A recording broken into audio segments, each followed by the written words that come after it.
When I walk through a jam, no one knows who I am.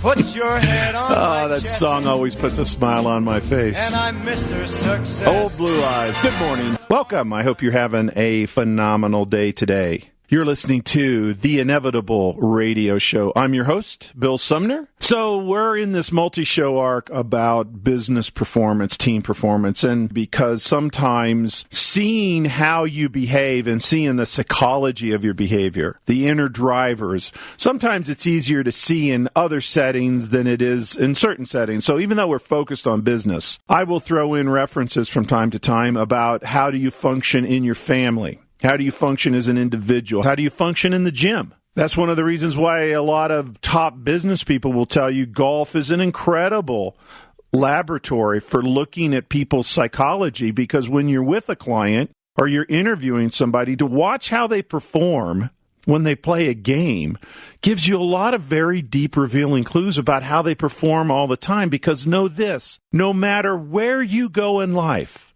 there you are. It's you, it's your mindset, it's your psychology, it's your fears, it's your hopes, it's your dreams, it's your challenges. They run through different filters, but the core programs that you run, the core creation of who you are.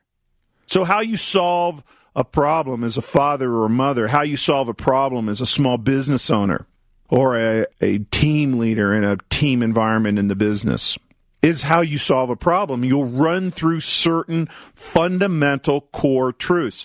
And as much as people want to change behaviors of organizations and teams, they don't really take a lot of time because we don't teach it. Or when we do teach it, we teach it poorly. Or when we do teach it, we teach it based on crap that's 120 years old. Freud went out 120 years ago.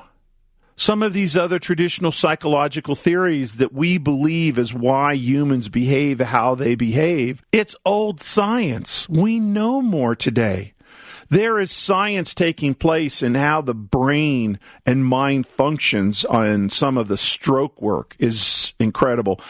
One of the gifts and benefits, as tragic as war is, we're looking at how the mind and brain recovers from closed brain injuries.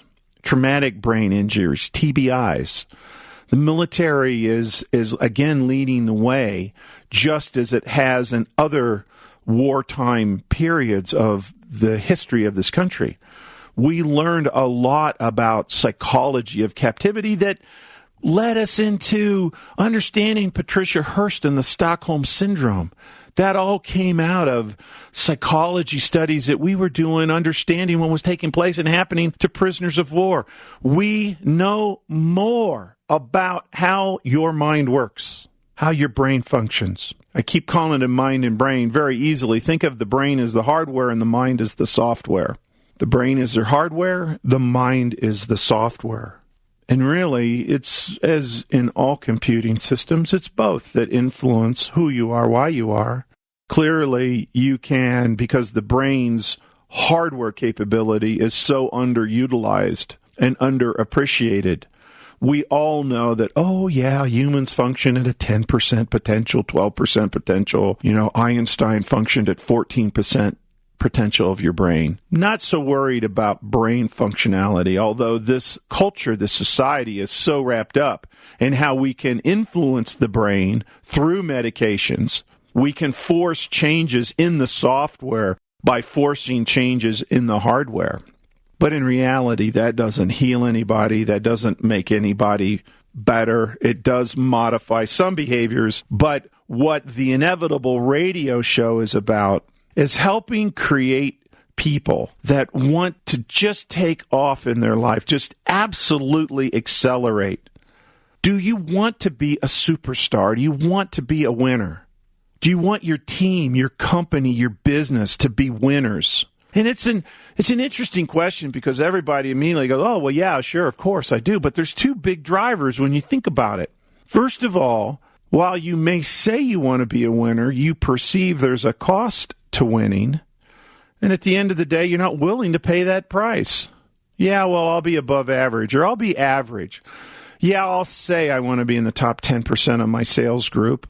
I want my small company, my business unit to be in the top 10%, or I want to be number one. But in reality, no, I'm not going to pay the price that I perceive that it takes me to get there. Now, if that's your truth and your message, you want to listen to today's show because it's not nearly as steep a price as you think. We're going to talk about that. And more importantly, you're paying a price to be average anyway. It just have to shift where you're paying the price and how you're running your life today. And you're paying it today. So a lot of people think, oh, being a winner is hard because they perceive it as having to do more or having to do extra or having to do something that's added on top of who they are and how they are. And it's not that. In fact, it's much easier in reality to be a winner than it is to be average. It's much easier to quit smoking than it is to cut down to 5 or 10 cigarettes a day. It's always easier to change by stopping the car and changing the tire than it is to try and change the tire on the fly. Now, those are several metaphors, but think about how traditional psychology and think of traditional business school principles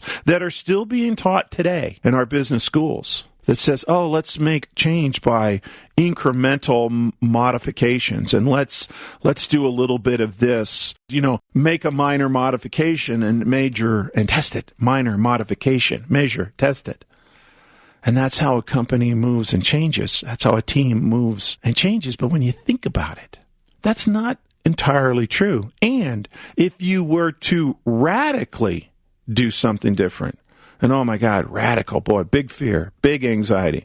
Man, there's enough radical things taking place in the business cycles now as it is. There's the economy going upside down. There's money supplies going upside down.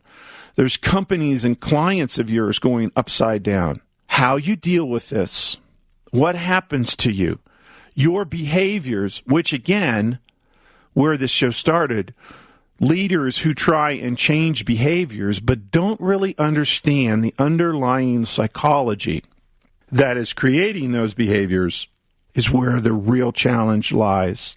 And it's a chicken or egg. You can force some modification of behaviors in. You can alter people's money, you can alter bonuses, you can motivate by threats and fear, you can motivate by rewards and reinforcement.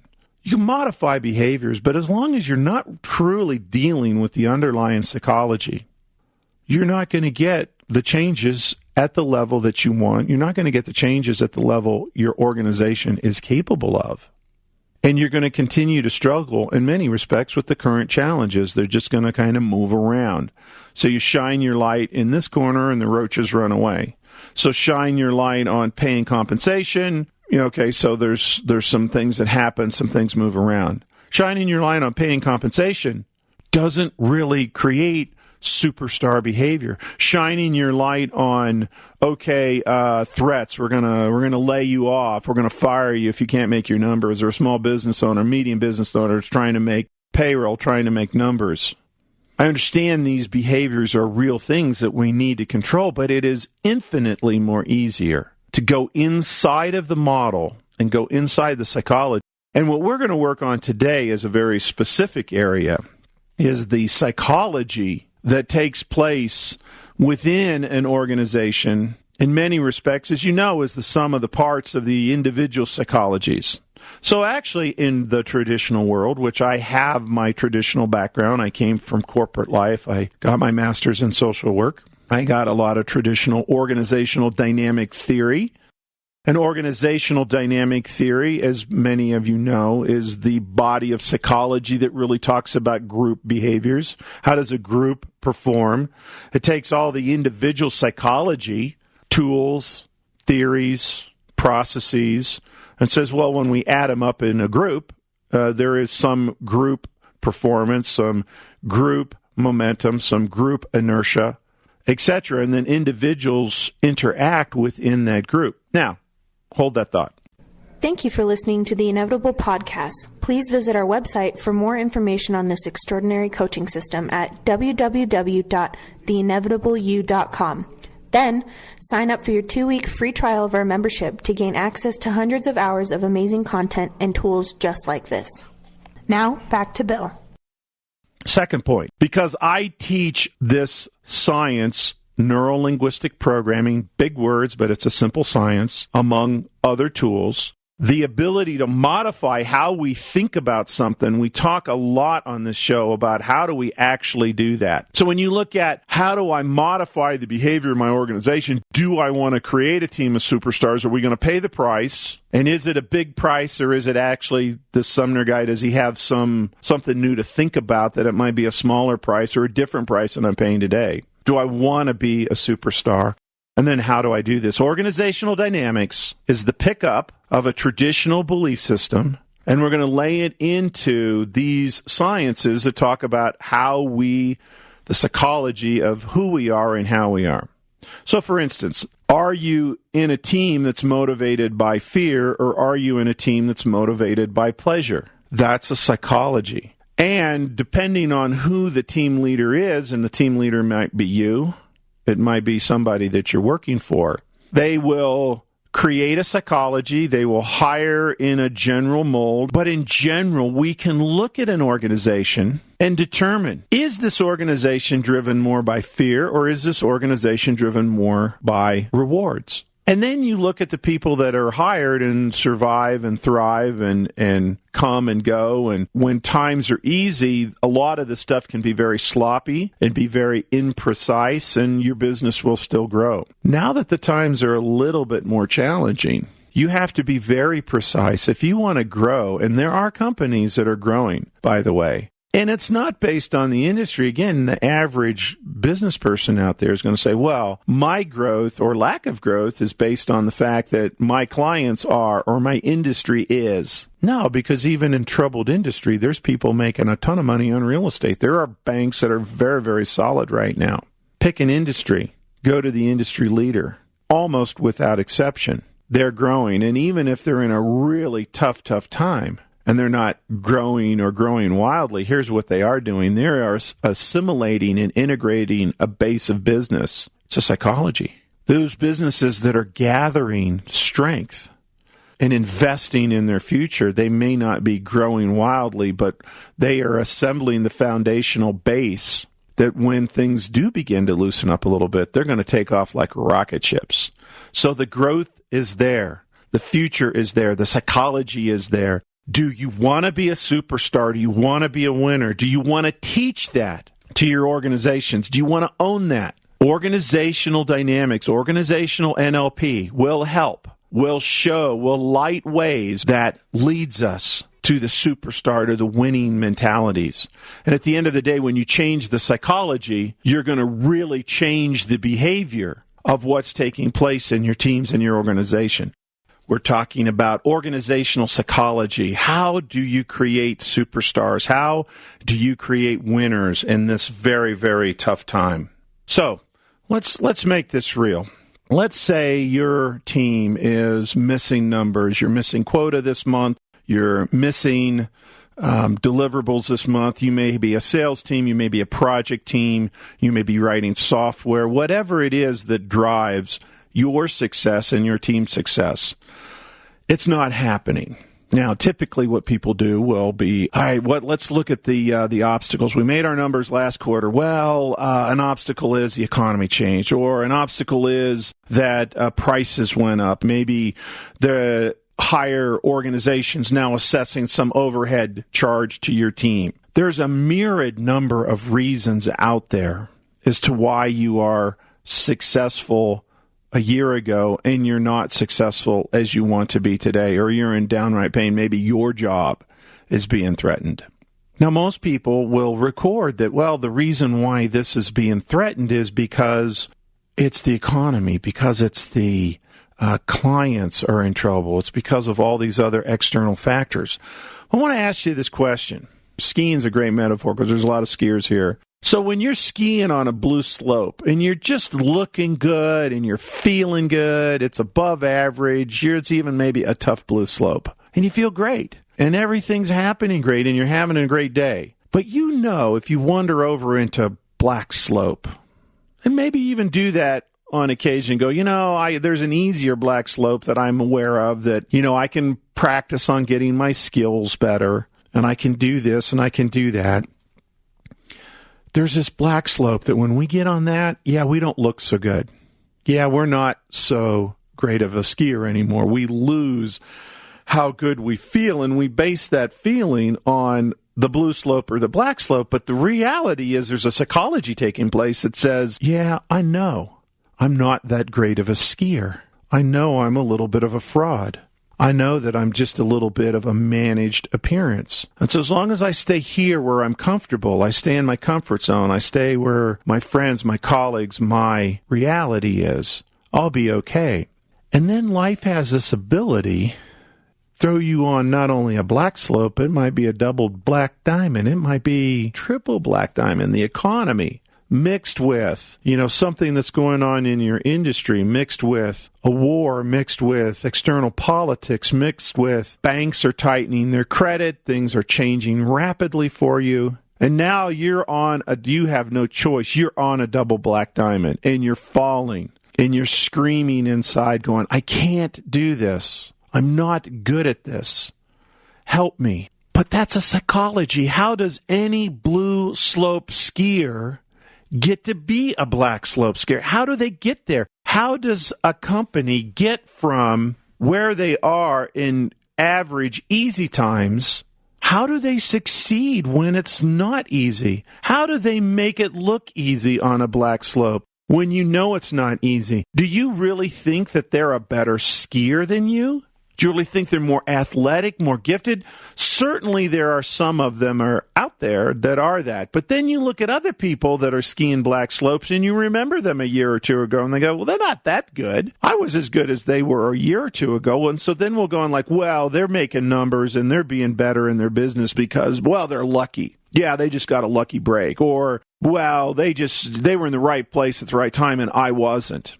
So we'll create psychological reasons why someone who in reality we're as gifted as or even more gifted than, and they're over there on that part of their life doing well and we're not, and we will get angry at ourselves, we will beat ourselves up, we'll run the critic program, we'll judge ourselves. But the reality is they have a different psychology. That's the only difference. And the cool thing about sports metaphors, while they kind of show us a way and they kind of give us a different way to think of our current circumstances, they do break down. And that's a good thing because when they break down and you look at the fact like, well, this my business unit, my sales team, my project team, my small company, whatever it is, the way it's functioning today, you can get your gold medal in life by being the greatest version of who you are. And being the greatest version of who you are, it's not about being perfect. It's not about not making any mistakes. And in fact, counterintuitively,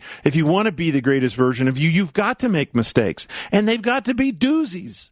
They got to be ginormous ones. They've got to be such incredible mistakes because if you're the greatest version of you, you want the greatest success possible that you're capable of achieving. And the only way you get great success is by making great mistakes. But again, counterintuitively, think of all the leaders out there that punish mistakes and reward no mistakes. Think about that. How many leaders out there, and again, leaders can be you and your family. Do you punish your children when they make a mistake and you reward them when they don't make a mistake? It's counterintuitive. This is a great tool to walk away from the show with today. When your kids make mistakes, reward them. Celebrate with them. They got a great lesson. When they're not making mistakes, make them uncomfortable. Move them. Because if they're fat and sassy and comfortable, then they're not growing. They're not on the greatest version of who they are. Again, think about how you treat yourself. Do you beat yourself up when you make a mistake and reward yourself when you're not making a mistake? Or do you go, I want to make mistakes. That's where I get my growth, my lessons, my greatness. The greatest version of you is really about the trajectory that you're on. Thank you for listening to the Inevitable Podcast. Please visit our website for more information on this extraordinary coaching system at www.theinevitableyou.com. Then, sign up for your 2-week free trial of our membership to gain access to hundreds of hours of amazing content and tools just like this.